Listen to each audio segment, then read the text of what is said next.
দর্শক, news update dot TV থেকে আমরা কিন্তু লালমিয়া এক আসন থেকে কিন্তু বিভিন্ন প্রার্থীর কাছে যাচ্ছি এবং যে তার গণসংযোগ, তার যে ভাষ্য, সেটা আমরা আপনাদের সামনে তুলে ধরার চেষ্টা করছি। আজকে আমরা এসেছি লালমিয়া এক আসনের প্রার্থী, যিনি ইসলামী আন্দোলন বাংলাদেশ হাত পাখা মার্কার প্রার্থী মুফতি ফজলুল করিম শাহরিয়ার।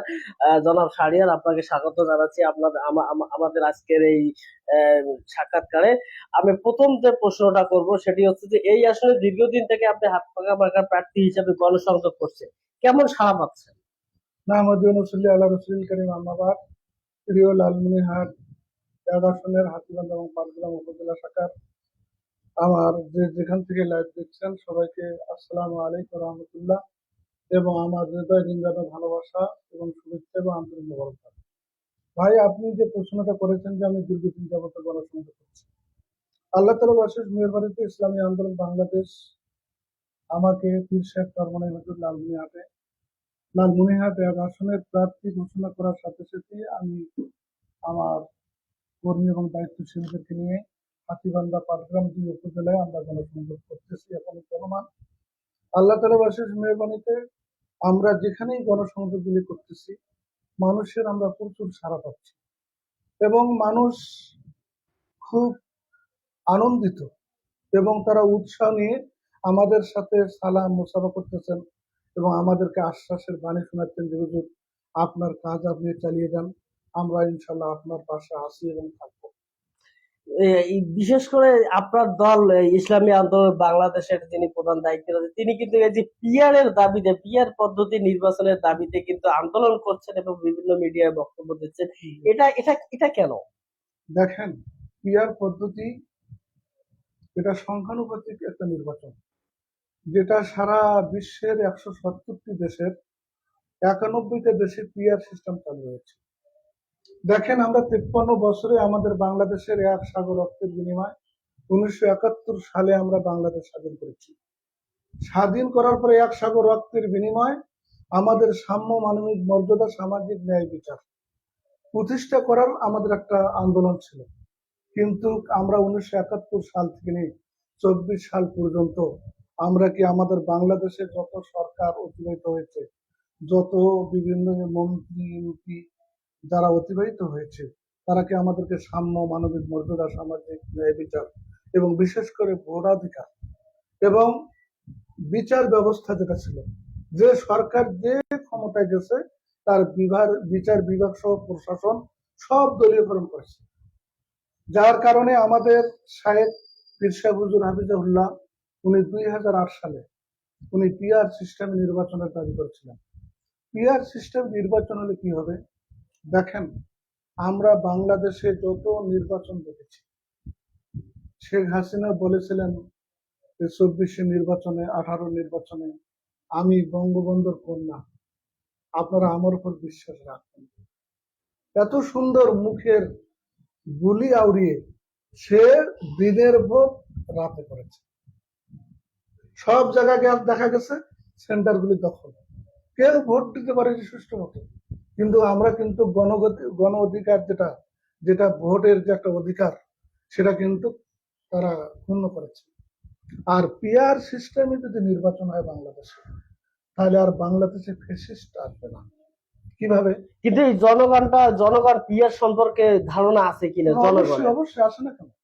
আমরা তো পিআর সিস্টেম, পিআর পদ্ধতির নির্বাচন কি এবং কেন, এগুলি আমরা বিভিন্ন জায়গায় লিফলেট বিতরণ করতেছি। আমরা নিজেই আমি দেখতেছি অনেকে বলতেছেন যে হুজুর, আপনারা পিআর এর পক্ষে নির্বাচন চাচ্ছেন, আবার গণসংযোগ করতেছেন। আম জনতা, সাধারণ একজন মানুষ, সে যদি পিআর না বুঝতো, সে তো এরকম প্রশ্ন করতো না যে আপনারা পিআর সিস্টেমের ভোটের দাবি করতেছেন আবার গণসংযোগ করতেছেন। এরকম প্রশ্নের সম্মুখীন আমরা হচ্ছি। যে এখন পর্যন্ত হাতীবান্ধা পাটগ্রামে আপনি ব্যাপক শোডাউন দিয়েছেন, ব্যাপক কাজ গণসংযোগ করছেন, তবে মানুষের যে ভাষা, এটা আপনি কিভাবে নিচ্ছেন?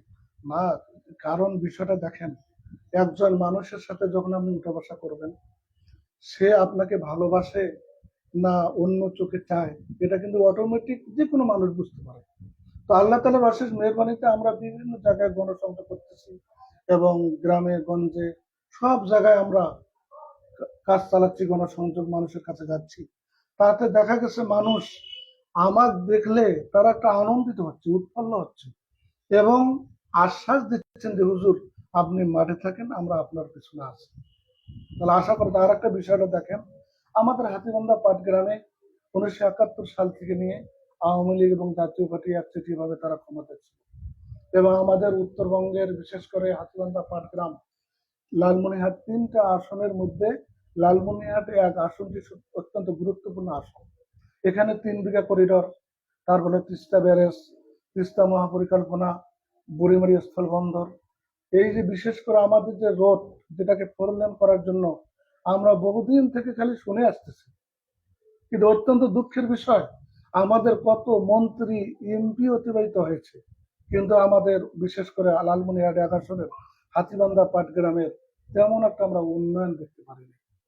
এই জন্য বিশেষ করে হাতীবান্ধা পাটগ্রামের উন্নয়নে, লালমনিরহাট এক আসনের উন্নয়নে, বিশেষ করে 4 লেন, যেখানে এই রাস্তায় এমন কোনো দিন নাই যেখানে মায়ের বুক খালি হচ্ছে। আপনি জানেন যে আসলে লালমনিরহাট এক আসনে হাতীবান্ধা পাটগ্রামের আসনের এই আসনটিতে মানুষের বিরাট একটি অংশ তিস্তার ভাঙনে এবং বন্যা কবলিত জি, জি, এলাকা, জি, একটা জি। বিরাট একটা অংশ। এটা নিয়ে আপনার দলের কোনো পরিকল্পনা আছে কি? কারণ অবশ্যই আমরা আমাদের দল থেকে বিশেষ করে আমি লালমনিরহাট এক আসন থেকে আমরা একটা লিফলেট বের করেছি এবং লিফলেটের মধ্যে আমার অঙ্গীকার নামা দেওয়া আছে 9টা। তার মধ্যে একটা হলো তিস্তা মহাপরিকল্পনা। দেখেন আমাদের তিস্তা মহাপরিকল্পনা বন্যা আসলে কোটি কোটি টাকা কিন্তু বরাদ্দ হয়, সরকার বরাদ্দ দেয়, কিন্তু কাজের কাজ আমরা এই পর্যন্ত দেখতে পারিনি। যেখানে বিশেষ করে বন্যাকালে একটা মানুষের ঘর বাড়ি ডুবে যাচ্ছে, সে যে এক জায়গায় যে আশ্রয় নিবে, তার গরু ছাগল হাঁস মুরগি তার ফ্যামিলি নিয়ে যে আশ্রয় নিবে, সেই জায়গাটুকু তারা করতে পারেনি। বিশেষ করে আল্লাহ রব্বুল আলমিন যদি আমাকে এমপি নির্বাচিত করেন, আমার মেন টার্গেট থাকবে তিস্তা পাড়ের মানুষের বন্যার সময় তারা যেন বন্যা আসার সাথে সাথে তাদের ফ্যামিলি সহ তারা যেন একটা আশ্রয় কেন্দ্র করতে পারি, আমরা ওখানে আশ্রয় কেন্দ্র থাকবে। তাহলে কি এবং আপনার আপনার আপনার কথাই বলাই যেতে পারে যে আওয়ামী লীগ এই তিস্তাকে নিয়ে রাজনীতি করেছিল হ্যাঁ, এমনটা? সব দলই, শুধু আওয়ামী লীগ না, বাংলাদেশে যত রাজনৈতিক দল ভোট আসলে আমরা দেখতেছি, ভোট আসলে তারা কত উন্নয়নের ফুলঝুরি তারা ওড়ায়, অথচ ভোট শেষ, নির্বাচন শেষ, এমপি হলো, আল্লাহর বান্দাকে তাকে আর খুঁজে পাওয়া যায় না। তা আল্লাহ তাআলার অশেষ মেহরবানিতে ইসলামী আন্দোলন বাংলাদেশ আমরা ইসলাম দেশ এবং মানবতার কল্যাণে এবং গরিব দুঃখী অসহায় মানুষের ন্যায্য অধিকার ফিরে দেওয়ার জন্য রাজনীতি করি। আমি আবারও পিয়ার পদ্ধতির দিকে একটু যেতে চাই যে আসলে পিয়ার পদ্ধতিতে আপনারা আন্দোলনও করছেন দাবিতে জি, এবং মাঠে গণসংযোগ করছেন। জি, জি। যে পিয়ার পদ্ধতি ছাড়া আপনার দল নির্বাচনে অংশগ্রহণ করবে কিনা? সেটা তো কেন্দ্রের যারা আছেন তারা যে আমাদেরকে আদেশ দিবেন সেটা তো মেনে নেবে।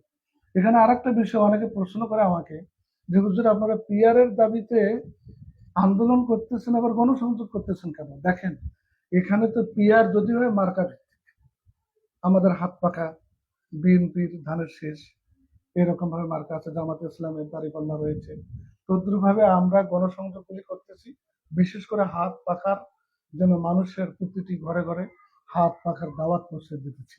গণসংযোগের মাধ্যমে যদি বাংলাদেশে পিয়ার পদ্ধতি চালু হয়, তাহলে মানুষকে আমরা উদ্বুদ্ধ করতেছি যেন হাত পাখায় ভোট দেয়। এতে কিছু আসে না। এখানে গণসংযোগ করার কারণে অনেকে আমাদেরকে বলে যে আপনারা পিয়ারের দাবি করেন আবার গণসংযোগ করেন, কারণ গণসংযোগের মাধ্যমেই আমাদের যে মার্কা, আমাদের হাত পাখা মার্কা, এটাকে জাতির কাছে সর্বস্তরের মানুষের কাছে জানান দিচ্ছে আমরা। এই লালমনিরহাট এক আসনটি কিন্তু একটি সীমান্তবর্তী এলাকা। জি, জি, এই দুই উপজেলায় হাতীবান্ধা পাটগ্রামের সীমান্তবর্তী হয়, কিন্তু এখানে মাদকের একটা সয়লাভ জি, জি, জি। যেটাকে আমরা লক্ষ্য করি। এই মাদক নিরসনে আপনার কি ভূমিকা এখানে দেখেন আমাদের থাকতে বিশেষ পারে? করে সীমান্ত এলাকা হওয়ার কারণে মাদক নির্মূল করা, এটা আমি যতটুকু আমার ক্ষুদ্র জ্ঞানে বলতেছি যে দেখেন সীমান্ত এলাকায় কিন্তু আমাদের বিজেপি রয়েছে, তারা কিন্তু কুচক্রী মহলের কাছে টাকা খাইয়া মাদক পাচার করতেছে। আমাদের যদি প্রশাসন আমার কথা হলো প্রশাসন যেদিক দিয়ে মাদক পাচার হয় সেখানে যদি প্রশাসন কঠোর ভূমিকা পালন করে তাহলে কিন্তু মাদকগুলি পাচার হয় না, কিন্তু ওরা টাকা খেয়ে মাদক পাচার করে দিচ্ছে আর বিভিন্ন জায়গায় তারা ধরতেছে।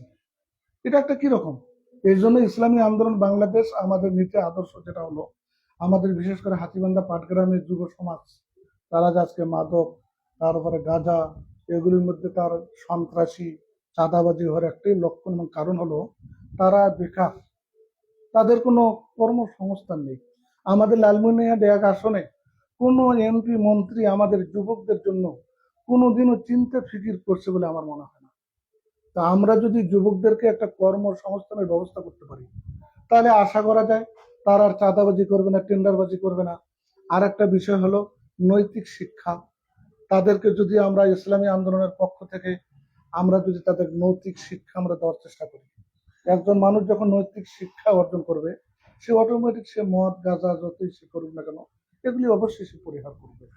তো আরেকটি বিষয় সেটি হচ্ছে যে আমাদের এই হাতীবান্ধা পাটগ্রামে কিন্তু ব্যাপক একটি ভুট্টার আবাদ।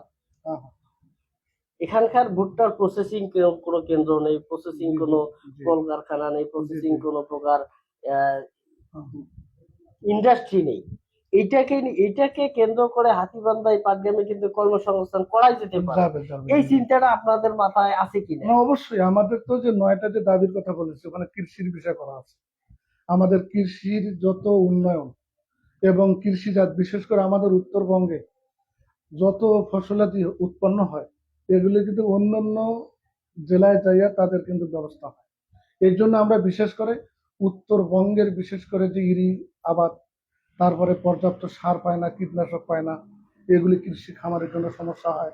তারপরে ভুট্টার যে একটা আবাদ, এই ভুট্টার জন্য আলাদা কোনো না থাকার কারণে অনেকে ভুট্টার ন্যায্য মূল্য পায় না। ইনশাল্লাহ আমাদের ওটা মাথায় রয়েছে এবং আমরা বিশেষ করে যে 9টা আমাদের অঙ্গীকার দিয়েছি এর মধ্যে কৃষি যেন তাদের অল্প টাকায় তারা যেন সার পায়, তাদের কীটনাশক পায় এবং সুন্দরভাবে যেন তারা আমাদের উত্তরবঙ্গে বিশেষ করে হাতীবান্ধা পাটগ্রামের মানুষ তারা যেন মাঠে সোনার ফসল যেন আমাদেরকে উপহার দিতে পারে, এটাও আমাদের ইনশাল্লাহ চিন্তা রয়েছে। তবে বিগত দিন থেকে এখানে এই লালমনিরহাট এক আসনে আওয়ামী লীগের সাথে দেখা গেছে যে জামাতে ইসলামের একটি ব্যাপক সংখ্যাগরিষ্ঠ বা ব্যবধান রয়েছে নির্বাচনকারী। জি, শোনা যাচ্ছে যে আপনার দল জামাতে ইসলামের সঙ্গে জোট করবে বা বিভিন্ন মিডিয়ায় দেখা যাচ্ছে। তবে এই আসনকে ঘিরে আপনার উপলব্ধি কি? দেখেন জোট হবে কিনা এটা এখনো বলা যাচ্ছে না। আসলে আমাদের শেখ চরমনী হাফিজাহুল্লাহ উনি চাচ্ছেন যে যত বাংলাদেশের ইসলামী দলগুলি রয়েছে সব দলগুলিকে দিয়ে যেন একটা ভোটের বাক্স দেওয়া যায়, জোট না, ভোটের বাক্স একটা। আর একটা বিষয় হলো দেখেন জামাতে ইসলাম এবং আমাদের ইসলামী আন্দোলন বাংলাদেশ বা আমরা যারা কওমি অঙ্গনে যে সকল রাজনৈতিক দল আছে তাদের আকীদাগত আমাদের একটা সমস্যা রয়েছে। এরপরেও যতই তাদের আকীদা যেটাই হোক না কেন আমরা চাচ্ছি আজকে দেখেন 5ই আগস্টের পরে বাংলাদেশের অলিতে গলিতে চায়ের দোকানে সব মানুষের মুখে একটাই কথা যে ইসলামী দলগুলো ঐক্য আমরা চাই। ওরা কারণ তারা অন্য অতীতে তারা কিন্তু বিএনপি আওয়ামী লীগ জাতীয় পার্টি এদের শাসন ব্যবস্থা দেখেছে। বাংলাদেশের 18 কোটি মানুষ চায় যে আমরা একটা বারের জন্য হলে আমরা ইসলামী একটু শাসন ব্যবস্থা ইসলামী দলগুলিকে একটু ক্ষমতা দিয়ে দেখি কি করে এরা। সেই পরিপ্রেক্ষিতে আমাদের শায়েখ চরমনে হাফিজাহুল্লাহ উনি একটা ঐক্য করার পরিকল্পনা করতেছেন যেটা আসন ভিত্তিক সমঝোতা। মানে এখানে সেটাকে পিয়ার এটা পিয়া সেটাকে কি না, এটা কি পিয়ার আমাদের তো সিস্টেম? পিয়ার পদ্ধতির দাবি রয়েছে। এখন আমাদের 5 দফা দাবি নিয়ে আমাদের কিন্তু গতকালকে আমাদের শ্রমিক আন্দোলনের ঢাকায় বিশাল বড় মিছিল হয়েছে এবং র্যালি হয়েছে এবং আমাদের বিশেষ করে বিভাগীয় জেলাগুলিতে এখানে আমরা বিক্ষোভ করতেছি, লালমনিরহাট জেলা, হাতীবান্ধা, পাটগ্রামে, এগুলো উপজেলাগুলিতে আমরা 5 দফা দাবিতে আমরা মিছিল মিটিং করেছি এবং আমাদের যত কর্মসূচি আসবে ওটা আমরা করতেছি। এখানে আমাদের মেন টার্গেট হলো পিআর পদ্ধতি যদি নির্বাচন হয়। দেখেন পিআর পদ্ধতি নির্বাচন হলে এখানে দেখেন আমাদের বাংলাদেশে কিন্তু রাজনৈতিক দলের অনেক বড় বড় দল বাদ দিয়ে ছোট ছোট দলের অভাব নেই দেশে। কিন্তু ছোট ছোট দলগুলিকে তারা কিন্তু বড় দলগুলোর কাছে ধর্ণা দিতে হয়, দুই একটা সিটের আশায় তাদেরকে ধর্ণা দিতে হয়, বিভিন্ন ধরনের সমস্যা হয়। আর পিয়ার পদ্ধতির নির্বাচন হলে, আসন সংখ্যানুপাতিক নির্বাচন হলে, দেখেন মনে করেন যে একটা মার্কা, সে যদি সারা বাংলাদেশে যদি 1% ভোট পায়, তার 3টে সংসদ সদস্য কিন্তু সংসদে যাবে। এরকম পিয়ার পদ্ধতির নির্বাচন হলে সারা বাংলাদেশের প্রতিটি রাজনৈতিক দলের 1জন 2জন 3জন যত তার সংখ্যানুপাতিক হারে পাবে একটা সংসদে যাবে, এবং সংসদটা হবে একটা বহুমুখী সংসদ, বহুদলীয় সংসদ, যেখানে এককভাবে কেউ কোনো আইন প্রণয়ন করতে পারবে না। আবার আবার আমরা হ্যাঁ, আবার হ্যাঁ, আমরা আপনার এই যে লালমেট এক আসন নিয়ে কথা বলতে জি চাই, যে জি এই আসনে যুবক বেকারত্বের সংখ্যাটা একটু বেশি, বেশি, বা জি। বেকারত্বের সংখ্যা যাদেরকে নিয়ে বিগত দিনে হুম, সরকারও ভাবেনি। তবে আগামী দিনে সরকারে যদি আপনার আপনি একজন প্রার্থী হিসেবে এই বেকার যুবকদের সমস্যার সমাধানে কি মেসেজ হবে আপনার? না, ইনশাল্লাহ বেকার সদস্যের জন্য কর্মসংস্থানের ব্যবস্থা। আপনি একটু আগেই বললেন যে আমরা যদি যে ভুট্টা যে আমাদের এলাকায় হয়, এখানে যদি একটা ইন্টার ডিস্ট্রিক্ট করা হয়, বিশাল আকারে ভুট্টার ইয়া, এরকম ভাবে দেখেন আমাদের তিস্তা মহাপরিকল্পনা, এরা যদি বাস্তবে যদি আল্লাহর রহমতে যদি বাস্তবায়ন হয়, তাহলে তিস্তা নদীর পাশে অনেক কিছু আমাদের করা সম্ভব।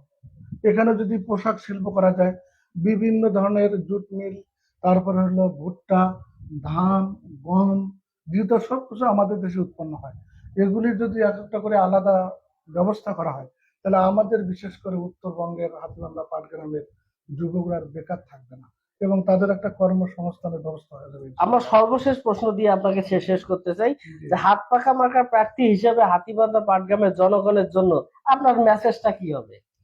আমার জনগণের, দেখেন আমাদের হাতিবান্ধা পাটগ্রামে এর আগেই বলেছি যে আমরা হাতিবান্ধা পাটগ্রামে 1971 সাল থেকে 24 সাল পর্যন্ত হাতিবান্ধায় যত এমপি মন্ত্রী এসেছে, কিন্তু গরিব দুঃখী অসহায় মানুষের ভাগ্যের পরিবর্তন হয়নি।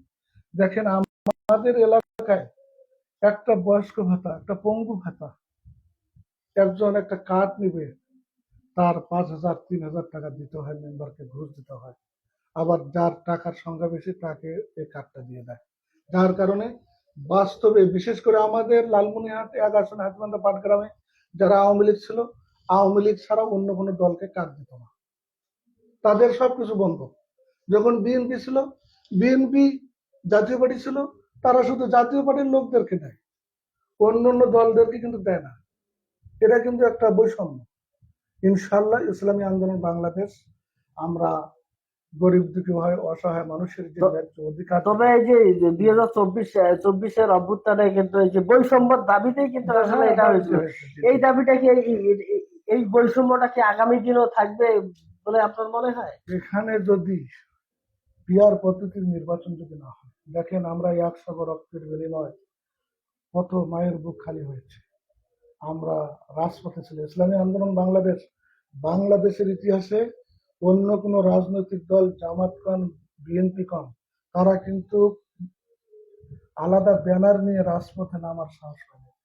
শুধুমাত্র ইসলামী আন্দোলন বাংলাদেশ, আমাদের নায়েবে আমির, উনি ব্যানার নিয়ে 2-3 লক্ষ কর্মীদেরকে নিয়ে রাজপথে এই ফেসিস্ট বিরোধী আন্দোলনে নেমেছিলেন, যার কারণে বৈষম্য বিরোধী ছাত্র আন্দোলনের ছাত্ররা একটা উৎসাহ পেয়েছে, তারা আনন্দিত হয়েছে, এবং আমাদের সাহেবকে তারা সাদরে গ্রহণ করেছে, যার কারণে কিন্তু আমরা বাংলাদেশ দ্বিতীয়বার স্বাধীন করতে পেরেছি।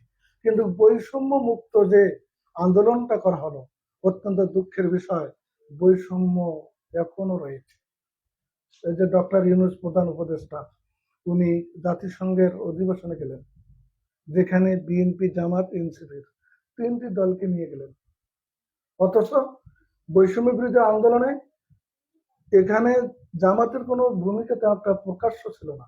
বিএনপির ফখরুল ইসলাম তো বলেই দিলেন যে আমরা বৈষম্য বিরোধী ছাত্র আন্দোলনের সাথে আমরা সম্পৃক্ত নয়, এই কথা কিন্তু প্রকাশ্য বলেছেন, যেটা মিডিয়াতে এসেছে। কিন্তু আমাদের ইসলামী আন্দোলনকে মাইনাস করে জাতিসংঘে গেলেন বিএনপি, জামাত, এনসিপিদেরকে নিয়ে। শুধু তো ইসলামী এটা আন্দোলন বৈষম্য নাই, শুরু অনেক হয়ে গেছে। অনেক দলকে মানে হ্যাঁ, সকল দলকে তিনি জি জি, এটা ছেড়ে একটা গেছিলেন। বৈষম্য তবে শুরু হয়ে গেছে। আর যদি আগামীতে যদি যে বোর্ডের যে অবস্থা পরিস্থিতি আমরা দেখতেছি, যদি ফেব্রুয়ারিতে যদি নির্বাচন হয়, সঠিক নির্বাচন হবে কিনা আমরা কিন্তু আশাবাদী নয়। এই জন্য এই বাংলাদেশকে বৈষম্য মুক্ত এবং চাঁদাবাজ মুক্ত, টেন্ডারবাজ মুক্ত এই সমাজ গড়তে হলে পিয়ারের বিকল্প নেই, যেখানে সর্বদলীয় সংসদ থাকবে। এবং এখানে আর একটা বিষয় আপনাকে খোলাসা করি, কিছু সংখ্যক লোকেরা বলে যে পিআর সিস্টেমে ভোট হলে গাইবান্ধার এমপি হবে হাতীবান্ধায়, হাতীবান্ধার এমপি হবে গাইবান্ধায়, হ্যাঁ, আর এক জায়গায় হবে সুন্দরবনের একজন এমপি, ওনার বাড়ি ওখানে, উনি হবে হাতীবান্ধার এমপি।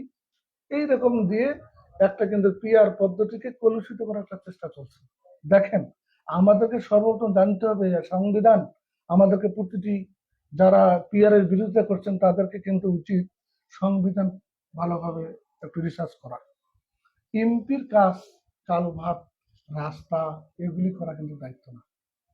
একজন এমপি সংসদ সদস্যের দায়িত্ব হলো সে পার্লামেন্টে বসে আইন প্রণয়ন করবে, সারা বাংলাদেশের কোন কি সমস্যা সেগুলি সমাধান করবে। একজন এমপি সে স্কুল বানাবে, ওই মুক্তিযোদ্ধার ঘর বানাই দিবে, রাস্তা মেরামত করবে, কাবিখা, টিআর এগুলি বিতরণ করা এমপির দায়িত্ব না। যার কারণে এমপির দায়িত্বে থাকার কারণে এগুলি কিন্তু একটা কি হয়ে গেছে, তাদের দলীয় লোকদেরকে এগুলি দিচ্ছে, যার কারণে যে গরিব দুঃখী অসহায় মানুষের যেটা ন্যায্য অধিকার এটা থেকে তারা বঞ্চিত হচ্ছে। এটা এমপিদের কাজ এগুলি না, এগুলি আছে উপজেলা মেম্বার আছে, চেয়ারম্যান রয়েছে, উপজেলা রয়েছে, তার হচ্ছে টিওনো আছে। এদের দায়িত্ব হলো একেবারে পারি সমাজ মেম্বার চেয়ারম্যান এগুলির কাজ করা। আর সংসদ সদস্য এমপির কাজ হলো সংসদে বসে বাংলাদেশের কি সমস্যা, আন্তর্জাতিক দেশীয় সব সমস্যাগুলি সমাধান করা, সংসদে বসে। তবে এটা এই হলো আসন থেকে আপনার এই ইসলামী আন্দোলনের প্রার্থী হাত পাকা মার্কা নিয়ে যে আপনি নির্বাচন, আপনি কতটা আশাবাদী যে আপনি না, আল্লাহর মেহরবানিতে আমরা 100% আশাবাদী। এখানে যদি জোট নাও হয়, এখানে আর একটা কথা বলে রাখি, ইসলামী আন্দোলন বাংলাদেশ কিন্তু জোটের জন্য, এক বাক্সে ভোট দেওয়ার জন্য এবং আসন সমঝোতার জন্য আপ্রাণ চেষ্টা করে যাচ্ছে। যদি ভবিষ্যতে জোট নাও হয়, ইসলামী আন্দোলন বাংলাদেশ যদি লালমনিরহাট এক আসন, হাতীবান্ধা পাটগ্রামকে যদি আমরা জোট ছাড়াই ইনশাল্লাহ আমরা নির্বাচন করি, ইনশাল্লাহ আমি যতটুকু আমি দেখতেছি, আমরা তো মাঠে ঘাটে ঘুরলে বোঝা যায়, এবং আমাদের মোটামুটি একটা বিশাল ভোট ব্যাংক রয়েছে। আমাদের প্রতিটি 12টা ইউনিয়ন হাতীবান্ধা পাটগ্রামের ইউনিয়ন ওয়ার্ড কমিটিগুলি রয়েছে। তারপরে বিশেষ করে আমাদের মহিলা ইউনিট রয়েছে, এবং আমি একজন মহিলা মাদ্রাসার প্রিন্সিপাল পরিচালক। আমাদের হাজার হাজার আমাদের মহিলা অভিভাবক রয়েছে, ছাত্রী রয়েছে। এটা আমাদের একটা বিশাল ভোট ব্যাংক। সেই জায়গা থেকে আপনি জি জি জি, আশাবাদী। এটা আশাবাদী। দর্শক আপনাকে ধন্যবাদ। দর্শক, আমরা আজকে কিন্তু কথা বললাম বাংলা লালমনিরহাট এক আসনের ইসলামী আন্দোলন বাংলাদেশ হাত পাকা মার্কা প্রার্থী মুফতি ফজলুল করিম শাহরিয়ারের সঙ্গে। তার কিন্তু আসলে বিগত দিন থেকে তিনি রাজনৈতিক ভাবে এবং মাঠে কিন্তু নির্বাচনের করার জন্য কিন্তু গণসংযোগ করছেন এবং বিভিন্ন জায়গায় কিন্তু বেশ পরিচিতিও লাভ করেছেন। আমরা কিন্তু তার সাথে আজকে তার সাথে কথা বললাম। অন্যদিন অন্য কোনো প্রার্থীর সাথে আমরা কথা বলবো, সে পর্যন্ত আমাদের সাথেই থাকবেন।